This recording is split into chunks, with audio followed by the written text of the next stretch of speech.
Well, good afternoon and welcome to another episode of the J Ramble 745 Blade of 2 channel.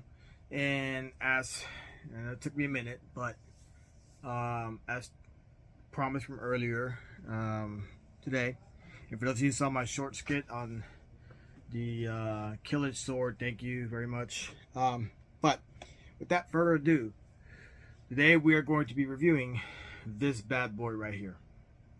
This is the Ottoman Turkish Kilij sword, aka Vlad the Impaler Dracula sword, by the Khukuri House in KKHI Nepal. So, first and foremost, I just want to say that the guys over at the Khukuri House, really knocked it out the park this time around.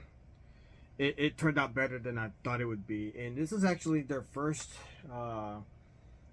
time making a sword like this. They've made swords before, but they never made a Kilij until now. So this is it. But yeah, this is genuine leather. Still smells like leather, by the way. This is the scabbard is made from brass. Look at that. That is a well crafted scabbard there. Very well crafted. Alright, so let's whip out this sword. Ooh, look at that. This one's got, yeah, I know it's upside down. I'm gonna switch it around. This one's got the Dracula symbol, or the more specifically, historically accurate, the coat of arms of the Dracula family, the dragon family, the Dracul. So the reason why I called this sword the Dracula sword is because Vlad the Impaler fought with a blade just like this. I know that there have been depictions of Dracula movies and other Dracula documentaries where Vlad Dracula Bastard III, which is his whole entire title name, and correct me if I'm wrong, but he did fight historically with a sword very similar. Now this is a more modern interpretation of the Kilij, but he fought with the Kilij. He was trained by the he trained with the Kilij sword. Yes, he also trained with the European European longsword, the double-edged bladed longsword. But he mostly fought with this, especially against the Turk during his second reign as Prince of Wallachia. Okay. But yeah, look at this. The sword is a beast. Good God. We want to talk about a chunk blade here. This is a chunk blade. And what's crazy about this sword, I'm holding it with one hand. It should feel heavy as hell, but I'm able to hold this sword with one hand, and it's well balanced. Now, the only thing that I will say about this sword, the Kilij, is that it's very heavy here at the front, right? It has to be, because this sword was designed to hack. It was designed to cut and slash. It wasn't a piercing sword like European longswords. But yeah, man, the Khukuri House did a fantastic job. They really knocked it out the park with this blade. So I'm gonna go ahead and set that there, and I'm gonna go ahead and read out the measurements, because I don't want to be holding this thing for too long, because it is razor sharp. So the blade from tip to cross guards is about 29 inches long. So that's the total blade length. Then you add from the cross guard to the rounded part of the handle, we're talking about 7 1/4 long, and it's made from rosewood. Now this blade is a full tang. This is a full tang blade. All they did was wield the crossguard, this sucker, to the blade. This is a wielded sword that has been put together. It's for yes, it's a heavy sword, and you can feel the weight, especially at the top here, but it's very well balanced. I can move it around. It's not killing my wrist. I'm not killing my arm trying to wield this thing. I'm literally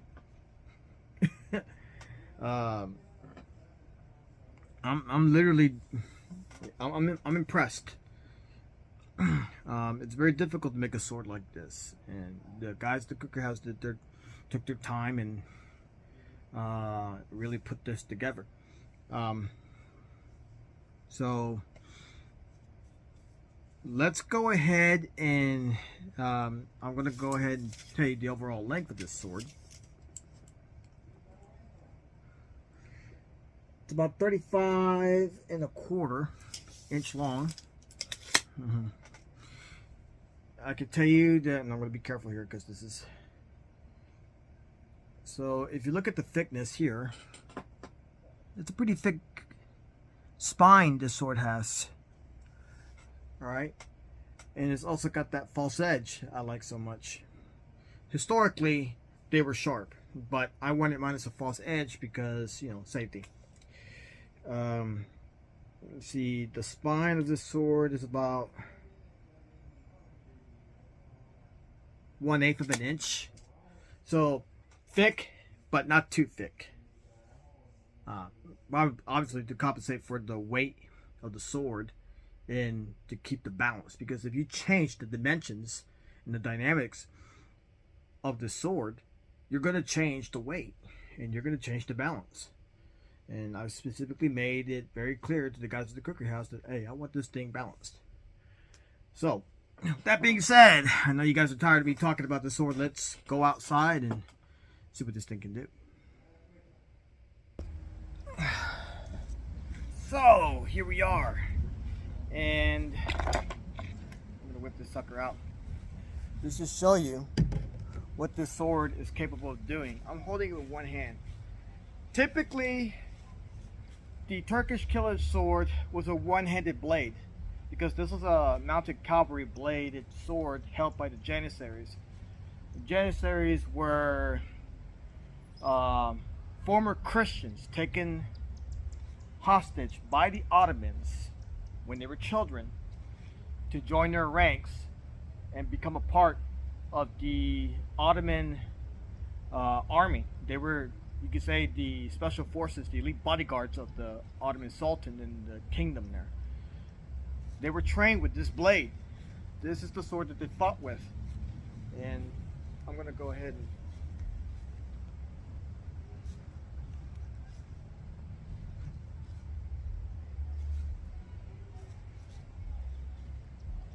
so this sword makes you want to move side to side. Okay? It's supposed to do that. If the weight is coming down, chop, hack off limbs, hack off arms, hack off anything it hits, basically. It destroys anything it hits. Alright? You can even wield this sword two-handed. Okay? I'm doing the two-handed style. Very easy. I'm not killing myself. I'm not, you know, even though it's not a thrusting sword, you can thrust a little bit with it, but it's not designed for thrusting. It's designed to cut. You're moving side to side with the sword. It wants you to move side to side because of the way it's designed and because of the curvature of the blade. But yeah, this is a very well balanced sword, very well done. I'm very, very impressed with the Khukuri House KKHI Nepal for doing this. And this is such a cool blade. I really, really like this. I'm digging this blade. Hopefully it'll stay. Okay. Well, you want to see what it can cut, right? Let's show you that. So I'm trying to show you guys what it can cut. Unfortunately, I have I do have this banana tree here. I don't know if you can see it. This, but fortunately I don't have anything to lean it against to show you how it cuts. It's a little difficult to do. Let's see it. Hopefully I don't cut myself in the process, because that's a very nasty blade to get hit by. So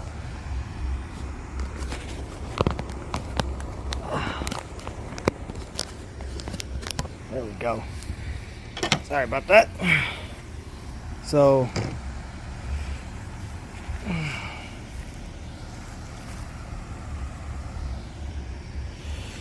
you know, this normally would be easier if I had two people here, but since it's just me showing you this stuff, I kind of have to like improvise.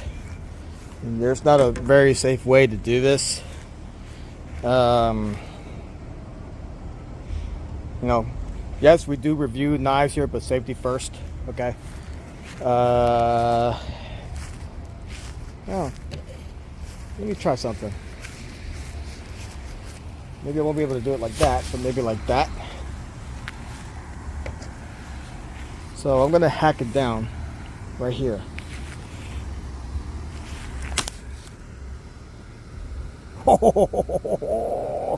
It went through, no problem. Of course it did, because the weight is all at the tip right here. That's exactly how I anticipated this thing would happen. Here we go again.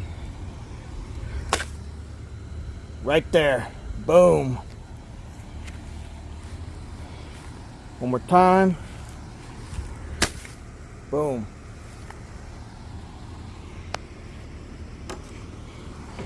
Look at that.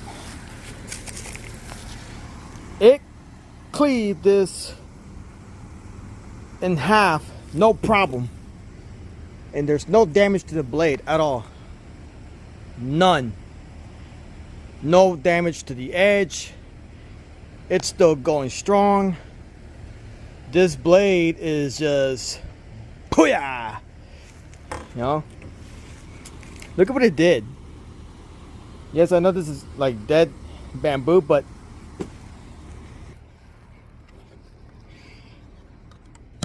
imagine, just imagine that being flesh, muscle, blood, bone, veins, organs. This thing went through it like it was nothing. Okay? It's supposed to. I mean, look at the damage it did. I'm going to show you again. I was trying to do it safely, so that way we don't have an accident here on YouTube.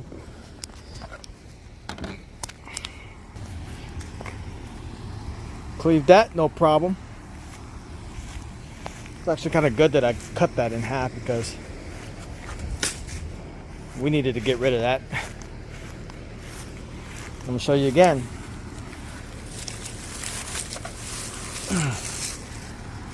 Perfect cut right there. Look at that. No problem. A clean cut too. You know, people talk about the samurai sword as being the sharpest sword in military history. Well, I call bullshit on that, because look at what the Kilij, the Turkish Ottoman Kilij sword, did to my bamboo. Right? Imagine that being blood, muscle, bone, tissue.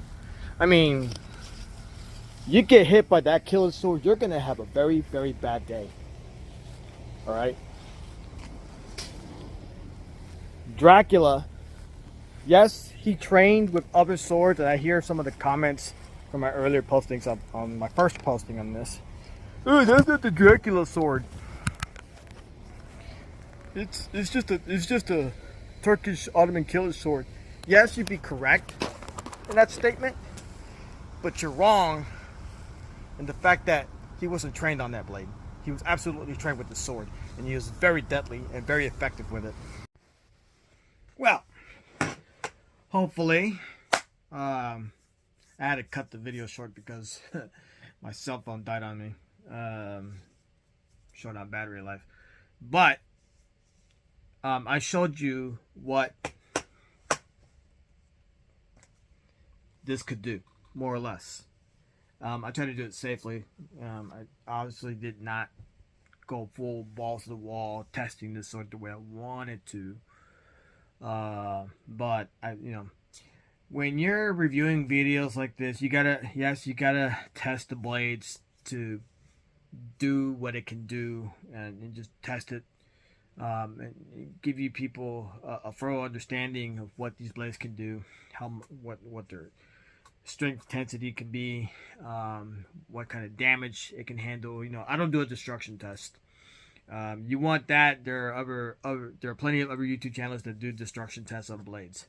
I just wanted to show you a brief summary of what this blade is capable of. As you saw with the bamboo, even though it was a thick piece of bamboo, even though it was technically a dead piece of bamboo. Bamboo is very hard to kill. It still had water in it, surprisingly enough. It was weird. I chopped that thing down, and using the same Ottoman Turkish sword, by the way, from the first video. That piece of bamboo I showed you that was on this video was from the previous video I had. I had to delete that one because YouTube decided, oh, you can't be doing. I don't give a what YouTube thinks. I do what I want to do when I do it. You don't like it? Kiss my butt. YouTube.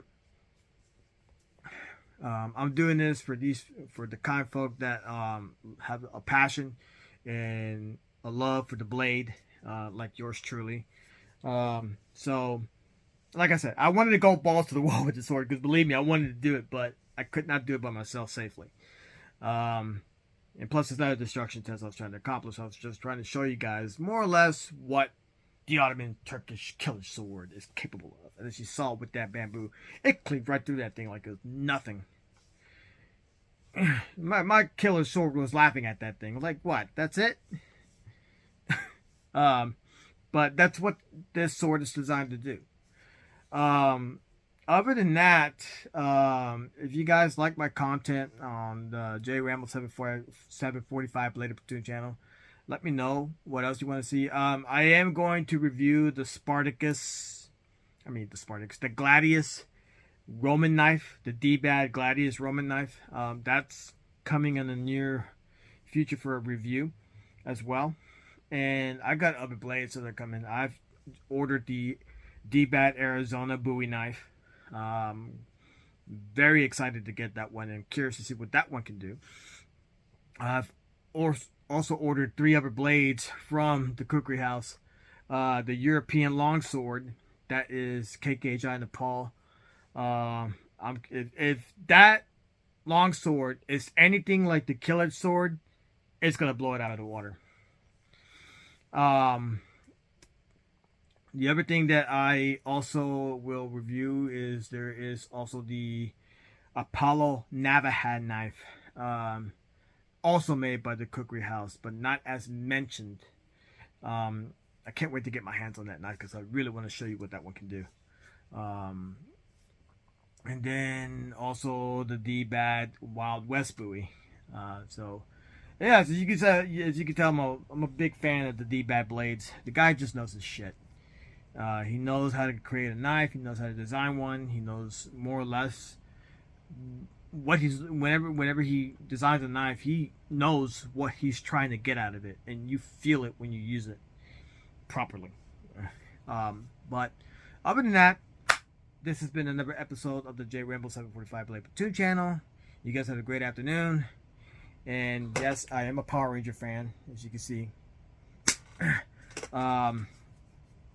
So stay tuned to the next episode, and y'all be safe out there. Peace.